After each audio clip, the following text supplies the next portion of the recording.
Do you crave more? More aliveness, more fun, more pleasure, more power, more purpose. Welcome to Yes Woman, the show for women who know you are here for more. I'm Carin Rockind, CEO of the Institute of Women. With my master's degree in positive psychology, I have helped tens of thousands of women say yes to their biggest dreams and truest desires. Here we have real conversations to stop pretending and to start saying what we want. Yes to the dreams we've delayed. Yes to the voice you've quieted. Yes to the wealthy, healthy, sexy life we crave. Yes, woman, welcome to the show. You know that scene in When Harry Met Sally? Meg Ryan and Billy Crystal are at a deli. They're eating a corned beef sandwich, and all of a sudden, Meg starts going, yes, yes, yes, yes. And then the camera pans over to these two other women and they go, we'll have what she's having. That yes feeling is exactly the feeling that I want to have about my own life. It's the feeling I want every woman to have about her life. It's what I want you to have, because why are we alive if not to have that beautiful, radiant, joyous feeling about our own life? Hi, I'm Carin Rockind. For those of you who don't know me, I'm the CEO of the Institute of Women, the place for women's well-being. And I've had the privilege for 15 years of working with literally thousands of women as a keynote speaker for Amazon's Women's Conference, Capital One's New Jersey Conference for Women. I've gotten to be a life coach and a purpose coach for thousands of women. And what I have seen over and over and over again is that women say no to themselves in order to say yes to everyone else. So you have an idea. Let's say you get a dream of writing a book and you get so excited for a moment. And then all of a sudden you go, no, I can't do that. I don't have time. No, who will want to read what I have to say? No, I have nothing interesting to say. No. And you put it away. Or you say, I'm ready to start dating again. No, there are no good men out there. No, there are no good women out there. No, it's hopeless. It's stupid. Or you see a trip you want to go on. Like, I lead retreats all over the world. I've had women go, yes, I want to go to Paris with you. And then all of a sudden, no, I can't. My husband will never go for it. My kid has piano practice. No, we can't afford it. No. And I want you to just notice in your body every time I say no, because I can tell you how it feels for me. Every time I'm telling these stories of no, my shoulders collapse a little bit. They hold into my heart. My head goes down. My voice goes down. I feel like a dampening in my whole body. But what if we shifted that? What if the answer is yes? I'm going to go to Paris. Yes, I will figure it out. Yes, I will talk to my husband. Yes, I will see if someone else can drive little Joey to piano lessons. Yes, I will find a payment plan. Yes, I will save up to go on next year's trip or 2 years from now. Yes. It's not to say that we can afford every single thing right now, or that we can do every single thing right now, but we're so quick to say no that we don't even give our yes the chance to breathe. We don't give our yes the chance to come to fruition. What if instead of no to the book, it was, yes, I can do that. Yes, I can wake up a half hour earlier every day. Yes, I can write one sentence. Yes, I can open my computer. Yes, I can do this. Yes, I can ask a friend to be an accountability buddy. Yes, I can get a life coach that will help me succeed. Yes. Now, what do you notice in your own body as I say all of these yeses? Because I can tell you how I feel, hopefully what you notice in my own body and my own tone. My shoulders are back. My heart is open. My voice is excited. I'm animated. My everything changes with that yes. So why do we do this? Why do we as women, if we know KNOW, that saying no and O is going to feel so sad, is going to feel so bad, is going to hold us back from our dreams, why do we keep saying no to ourselves? Because it's easy. Because we've learned as women that we can't say yes to ourselves. So this is not true for every woman, but in general, what I have found is that most women grew up hearing, put a smile on your face, be sugar and spice and everything nice. So if you had a feeling in your body that somebody was unsafe for you or that somebody wasn't being a good friend, you were supposed to just be happy. You were supposed to just be nice, and you were supposed to put your truth away. Or if you had a desire, you had a want, you had an idea, you were told, no, that's not a good idea. Like, I'm thinking of a client of mine who came to me and she was just depressed. And she just was like, I don't even know what I want. I just know something's off. Well, as we started doing the work of like excavating who she is and what she's all about, we started to see that when she was younger, she had loved art. She had dreamed of being an artist. She was so excited about art. And she came home one day, even in 6th grade, her teacher had said to her, you're a great artist. Like, this is really something. And she was so excited about it.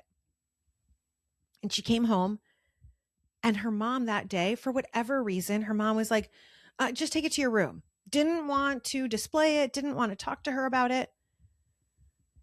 And her mom may have been having a bad day. Maybe her mom was fired from her job that day. Maybe her mom found out that she had a diagnosis. We don't know. This is not mom blaming or any sort of that, right? I'm a mom. We don't need any shaming of moms, but rather to say that how my client internalized that was that art didn't matter. So she started focusing on, maybe the next day she came home with, something in math or science, I don't remember. And her mom was excited about that. And so that's what she started focusing on. Or I'm thinking of another one of my clients who was told her whole life, go into computer science. Computer science is where the jobs will be. Go into computer science. So when she had an inkling that she wanted to be in a helping profession, maybe social work, maybe nursing, in her family, what she was told is computer science, computer science. So she never allowed herself to even play with following her own dreams. Again, it's not to blame or to shame her dad telling her computer science, computer science. We're too old for that. But it's rather to say, even if it wasn't our fault that we end up saying no to ourselves, it is our opportunity to step back and do it differently. Because when we suppress any part of ourselves, we end up depressed.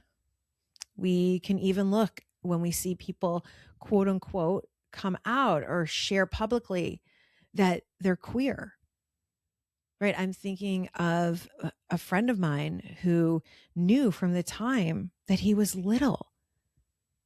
He knew, maybe he was like 5th grade, 6th grade, and he started to be interested in boys when the others were interested in girls. And he felt like he has to hide it. He has to hide it. He has to hide it. Well, all that hiding just suppresses who he is. And that suppression then led to depression, right? Because hiding any part of ourselves is going to end up making us cut a part of ourselves off. And when we cut a part of ourselves off, it's like we can't have it both ways. You can't have one like, oh, I'm going to have massive joy. I'm going to have massive aliveness. But I'm not going to tell anyone that I'm queer. Massive aliveness, massive joy, massive purpose. But I'm not going to write that book. We can't have it both ways. We want to. I get it. And the way I grew up, I love, love, love, love, love you, Daddy. Up there, I love you. I love you. My dad was a real opinionated man. His opinions had opinions. And so he had an opinion. If you went to the University of Michigan, go blue, which is where we all went. You were good and smart. If you went anywhere else, you were not, right? He just had these opinions, and it's totally okay. That's who he was. But I know as a little girl, I started to question myself. Like when we were young, we went to Chinese every Sunday, mostly with my grandparents. We would go for Chinese food every Sunday. It's just, I guess, what a lot of Jewish people do.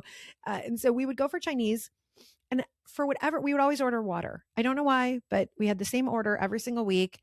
Almond boneless chicken, sweet and sour chicken, 3 extra egg rolls, 3 extra soups, and we split it. And we always had water. And I remember my dad, saying, well, you can't drink Coke with Chinese food. No one drinks Coke with Chinese food. And I just remember one day looking around the restaurant, maybe I'm 8 or 9 years old. I'm like, there are people drinking Coke with Chinese food. That's so weird. Why are they doing that? You can't drink Coke with Chinese food. Now I'd had this realization, like, wait, there you can. Like they offer it here. At first, I think when I was really little, I thought they didn't even have it. But they did have it. But I had trained my brain to believe that there's something weird about having Coke with Chinese food. When fast forward, then I go to college, I meet my then boyfriend who became my husband. He orders a Coke with Chinese food. I'm like, you can't do that. You can't do that. You can't have Coke with Chinese food. Now I want to step back. I can tell you as a 51-year-old woman, I love some Diet Coke with Chinese food.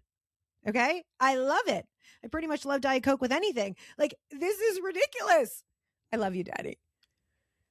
But what happened for me is that I would hear his voice in my head about pretty much everything, so that I wasn't even aware of my own voice. So that when I found myself married to my beautiful, beautiful then husband, and we had a big house and golden retriever and the whole thing, and I was saying, yes, I want to be married. My parents have been together since they were 14. They were happily in love from the time that they were 14. My grandparents were each married on one side more than 50 years, one side 68 years. I mean, I had this model that happiness meant marriage, meant having a beautiful house, right? It was like, so when I found myself married with a 2,500 square foot house and a beautiful golden retriever, purebred, of course, and making Thanksgiving dinners, which I actually love. I love Thanksgiving. I love making Thanksgiving dinners. And our life looked perfect. But I felt so empty inside. I cried all the time. And I thought there was something wrong with me. I went on antidepressants. And I have nothing against antidepressants, anti-anxiety, as you need. What I do know is that we as a society go to that first, right? I went to that first, as opposed to really stepping back and saying, who am I? Because at that point, I was so used to just doing what I was supposed to do. I was so accustomed. It was a habit to do the right thing, to do the thing I should, that I wasn't even aware that I had other ideas, other dreams, other desires. I didn't even know who I was. And so I couldn't have even told you I was saying no to my dreams and desires and yes to what my dad wanted or to what my mom wanted, because it was ingrained in me. And so we get to this point as women where maybe you said no to your own internal self. Like I said no the very first time to Coke with Chinese food, right? When I was little, you said no to yourself so many times because someone else did, and you start to question yourself, right? So maybe you heard, like, I was at a women's circle once and we were talking about our sexuality. And this woman, just grounded, beautiful energy woman in her 30s. And she shared that she had never engaged in self-pleasure or any kind of sexual activity because it was wrong in the eyes of her church. And this is not to make a statement about any religion. It's just that she hadn't allowed herself her own curiosity or her own pleasure with herself. Nothing wrong with that. She hadn't allowed herself because she had just heard it's bad, it's wrong, it's a sin. So she internalized that until she got to be this woman in her 30s who was curious, who started to question, wait, is that true for me? What is true for me? So when we have heard and we've been shut down, like this woman, like my client, like me, we've heard that we're supposed to not want the things that we want. I mean, even as women, as girls, we grew up hearing that we shouldn't wear the short skirt. We shouldn't wear the midriff top because we're asking for it. We're not asking for anything except for respect and dignity as sovereign, autonomous individuals who get to wear whatever we want to wear. The fact that someone else can't keep their body to themselves it says about them. It doesn't say anything about us. It's not that we're asking for it. It's that they have a self-control problem. And yet we've internalized this so much that what happens is eventually you get to a point where you shut down your internal voice. You can't even hear it anymore. And this is why when women call me for coaching, for mentorship, to change their lives, to join a group, to go on a retreat, and we start talking about who they are and what they want in life, they'll say, I don't even know. I don't even know who I am. I don't even know what I want. That's because they've shut down. Maybe you've shut down your own ability to hear that voice. You've covered it up so many times. You've covered it up so many times that you think you don't know what you want. But in reality, I bet if we dug deep, if we started to do some, archaeological digs in there, you do know what you want, or at least you have within you the ability to start getting clear on it. Because what I have found is pretty much every woman, once she knows the tools to start really peeling back those layers and to really start turning on what I call joy juice and turning herself on and getting clear and purpose, it's in there. You likely just covered it up and don't allow yourself to be who you actually are. And listen, woman, I get it. I mean, I'm telling you about my life. I will keep telling you about my life because I have been there. I have done that. Every once in a while, that part of me rears her head and wants to do it again. And then I'll be like, wait a minute, stop. We know better. We know better than to say no to our dreams, no to our desires. But this is so natural, right? So you have the desire, you have a want, maybe you wanted candy. How many times do we hear as a kid, no? Now I have a 5-year-old. So I have to say no. I don't have to. I say no a lot. And with this idea, knowing that what I do is help women say yes to their yes, I'm so cognizant of it. He would like to have candy for every single meal and every snack in between. So at some point, I need to say no, right? And that's me being a good parent. So your body needs protein, your body needs veggies, your body needs healthy grains, your body needs some water, right? I know that that's what you want all the time. And so of course, as children, we hear no a lot. And so we grow up thinking that our wants, our desires are a big no. Now, as a parent, I'm trying to do it differently. And these will be awesome conversations that we have, because what we're going to be doing here is I'm going to be talking to a lot of different experts. I'm going to be doing episodes with some of my best girlfriends. I'm going to do episodes with my clients. We're going to be doing episodes of saying yes. What are we saying yes to? I have an incredible Facebook group that is all about women saying yes to themselves. I have this image of, let's say 500 of us, 300 of us, 1,000 of us, I don't know, in a room, standing on chairs, literally screaming, yes, yes, yes, to our dreams, to our desires, to our truth, to who we are. Can you imagine? A couple of years ago, I held my first ever big live event. I've held retreats for up to 25, 27 women, but I wanted to have that experience. And so I rented out a ballroom in Philadelphia where I was living, and 100 women registered. And by the end of the 2 days, I had taken women on this journey of who are you? What are you all about? What have you been saying no to in your life? What are the things, your dreams? What are the things you really want? Even if they didn't have a specific, write a book. They got to a point where they could say, I want to feel alive. I want abundance. I want to be wealthy. I want to love my body as she is. I want to feel healthy. I want to have amazing friendships, right? They could do that. And then we were all standing on our chairs. Yes, yes, yes to life. And I remember this moment where there was a woman there who maybe she was in her 70s.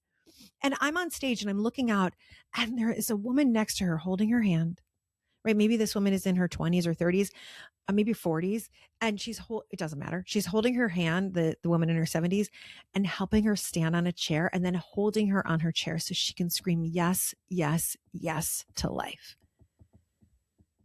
Because what happens when that woman says yes to her life?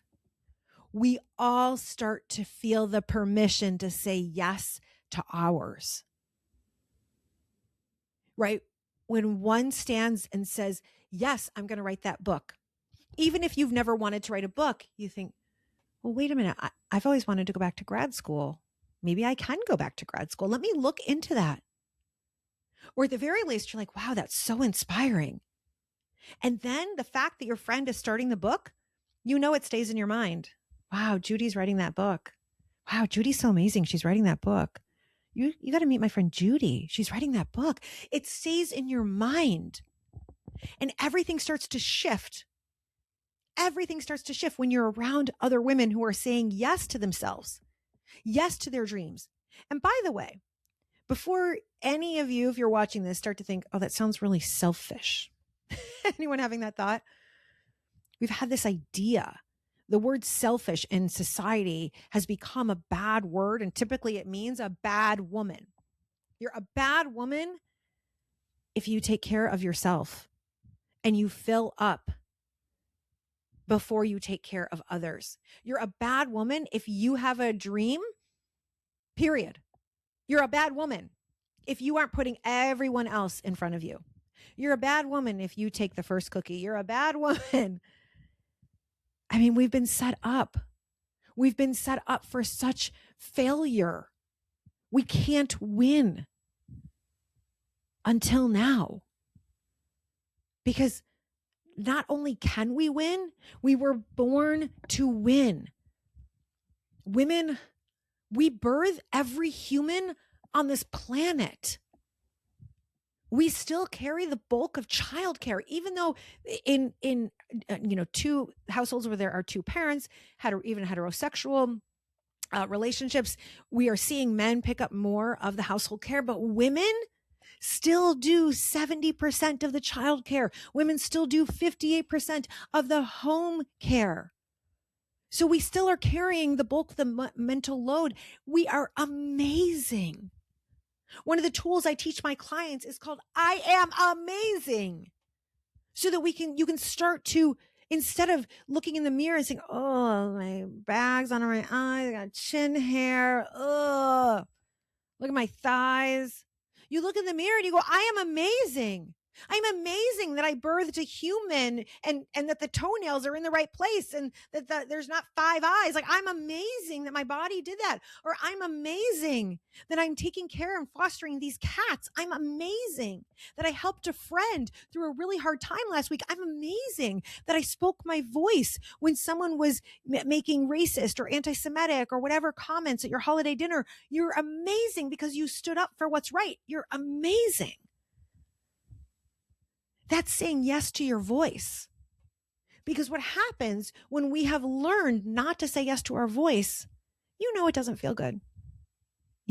Staying quiet about the thing, not rocking the boat, it doesn't feel good.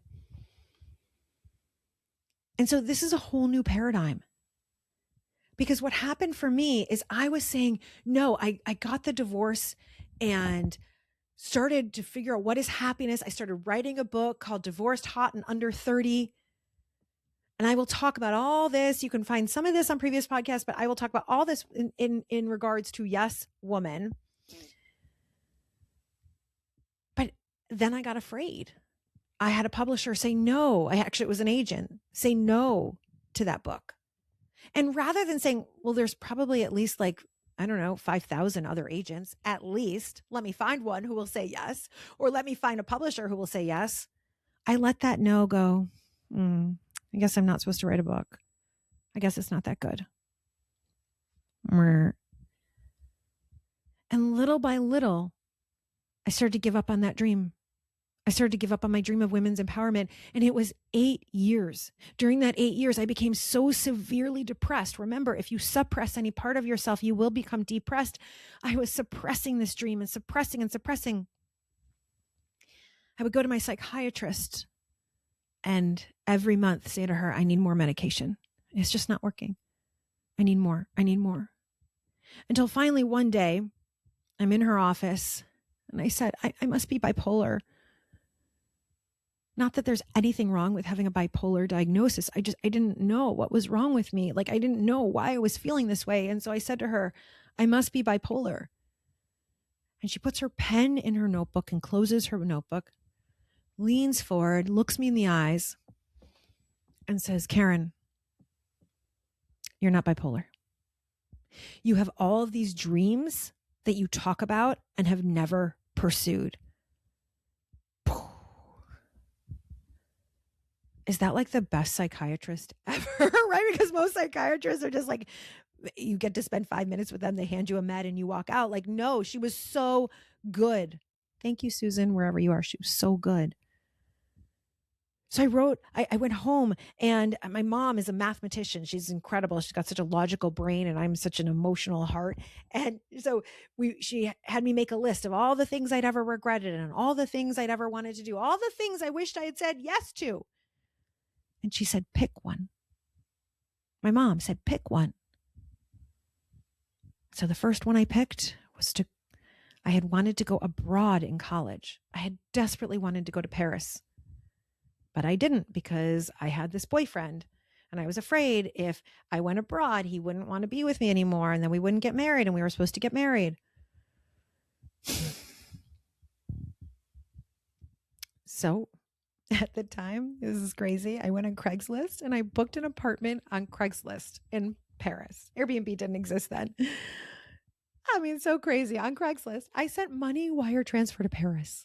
Like, you might think I'm totally crazy, but I did it.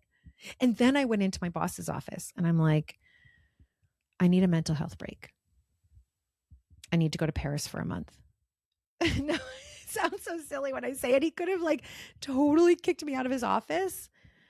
He said, see you in a month. And so I went. And that was the start. And then I ran a marathon. I wasn't a marathon runner. I wasn't even a runner. I went from 0 to 26 miles in 6 months. But I wanted to say yes to myself, to being someone who could do that. I resurrected the book. It was like all these different things. And the one thing I wasn't doing was pursuing this dream of women's empowerment. And so on July 2nd of 2008, I was walking home from a bad blind date, living in Cleveland, Ohio at the time, and talking to my sister